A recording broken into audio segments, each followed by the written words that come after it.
Meow meow. Meow meow meow meow. Meow meow. Meow.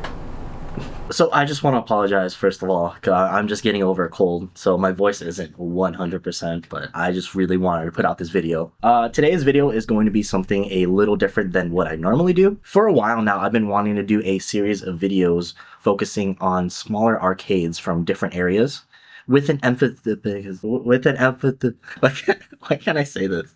With an emphasis on rhythm games. And I had an opportunity recently to go check one out. So here is the first episode of ArcadeAdventures.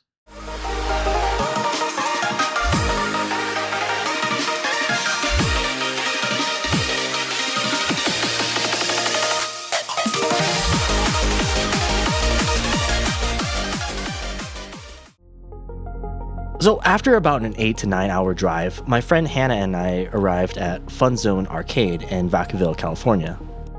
Right off the bat, I just want to say I love the aesthetic that they've gone with. The dark background with tons of neon colors, it really gives the venue a modern feel.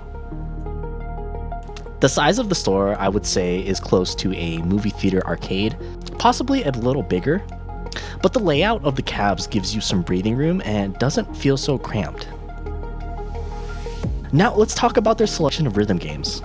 The first thing you see walking in is a huge Stepmaniacs DX cab. In my opinion, SMX is still a relatively newer game, so it's nice to see it pop up in more arcades around the world. And on the back of that, we have a Pump It Up LX machine. I was pretty shocked to see this specific version though, since most machines in the US are the white model. We don't very often get to see a black cabinet out in the wild. Further back in the arcade is something really interesting, a white LX machine running ITG. So it's not the original game Pump It Up, but instead a different game in the groove. These days it's pretty rare to see a public ITG cab, but it being run on an LX is equally shocking and hilarious. FunZone also has a white DDR cab, which are becoming more common now in the States, but still great to see every time I do happen to run into one.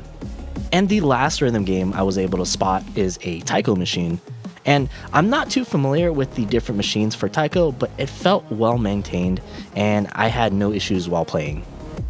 In fact, all the machines in the arcade looked great and worked fantastically. You can tell the staff and the crew really care for their machines. A notable mention is that they do have an Initial D Zero machine, which is awesome to see. And while I didn't get to really play on it, it looked really awesome. If I was a local here, I'd probably be spending a lot of time on that. And aside from rhythm games, there are a ton of amusement type games scattered around the arcade, and definitely no shortage of redemption type machines, which I believe are the bread and butter of modern arcades. We also spent some time trying to win some plushies from the claw machine.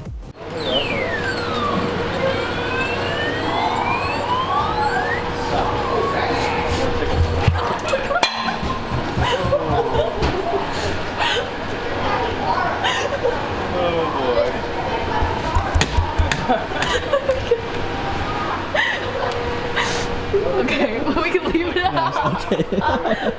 Overall, I think if you're nearby or passing through, FunZoneArcade is a great location to stop by to get your dance game fix, as well as stock up on your plushie collection. Anyways, that's all I have for this video.